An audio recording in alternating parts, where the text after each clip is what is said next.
সবাই জেনে থাকবেন যে এটি মোহাম্মদপুর থানার একটি বলা যায় যে আলোচিত একটি স্থান, যে স্থানে নিয়মিতভাবে বিভিন্ন অপরাধ সংঘটিত হয়ে থাকে এবং মাদকের বিস্তারের জন্য এলাকাটি বেশ পরিচিত।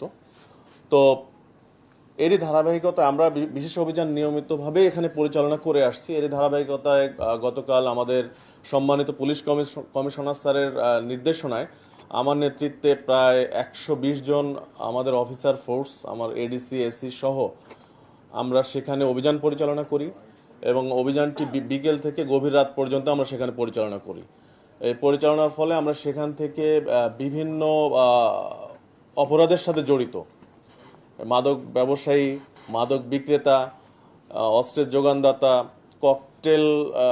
ককটেল সংরক্ষণকারী সহ আমরা বিভিন্ন অপরাধে জড়িত আমরা 40 জনকে সেখান থেকে আটক করি এবং সেখানে আলামত হিসেবে আমরা তাদের কাছ থেকে 8টি ককটেল উদ্ধার করি, যেটি পরবর্তীতে আমাদের ঢাকা মেট্রোপলিটন পুলিশের বোম ডিসপোজাল ইউনিট সেটিকে ডিফিউজ করে। 2টি পেট্রোল বোমা উদ্ধার করা হয়, 6টি সামুরাই, 5টি হেলমেট, 3টি ছুরি, 11টি চোরাই মোবাইল ফোন এবং 500 গ্রাম হেরোইন আমরা তাদের কাছ থেকে উদ্ধার করি। তো আমাদের এই উদ্ধার অভিযানটি প্রায় ভোর রাত পর্যন্ত চলে। আমরা এই আসামিদের জিজ্ঞাসাবাদে জানতে পেরেছি যে সেখানে যে বিভিন্ন মাদক ব্যবসায়ী রয়েছে, বুনিয়া, সোহেল, পিচ্চি, রাজা কিংবা চুয়া, সেলিম, তো এদের মধ্যে কয়েকজন তাদের সহযোগী হিসেবে কাজ করে এরকম আমরা অপরাধী পেয়েছি। তাদেরকে জিজ্ঞাসাবাদে আরও নাম উঠে আসছে। আমরা তাদের বিরুদ্ধেও আমরা গ্রেপ্তার অভিযান পরিচালিত করব।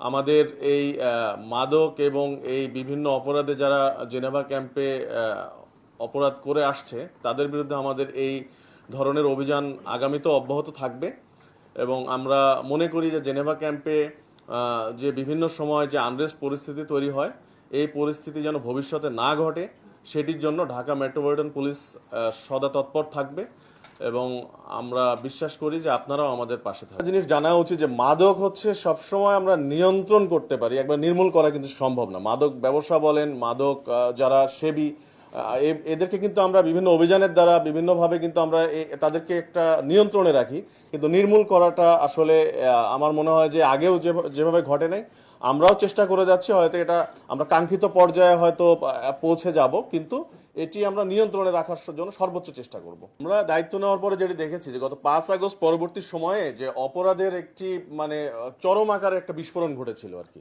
তো অপরাধীরা যারা বাইরে ছিল তারাও চলে এসেছিল এবং তারপরে অনেক অপরাধ সেখানে ঘটেছে।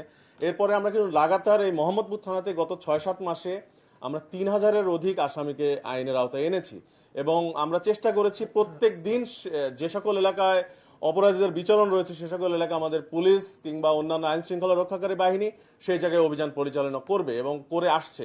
এবং এর ফলে আপনি দেখে থাকবেন যে সকল এলাকায় একসময় শুনেছেন যে এই এলাকায় বেশি হয়, সেই এলাকায় কিন্তু এখন অপরাধ অনেকটা কমে গিয়েছে। তারা নতুন হয়তো তারা আমাদেরকে ফলো করে নতুন একটি জায়গা বেছে নিয়েছে, আমরা তখন সেই জায়গাতেও অ্যাটাক করেছি। এভাবে আমাদের কিন্তু থেমে নেই, আমাদের অভিযান চলমান রয়েছে। আশা করি যে আস্তে আস্তে হয়তো পরিস্থিতি আরও ভালো অবস্থায় আসবে।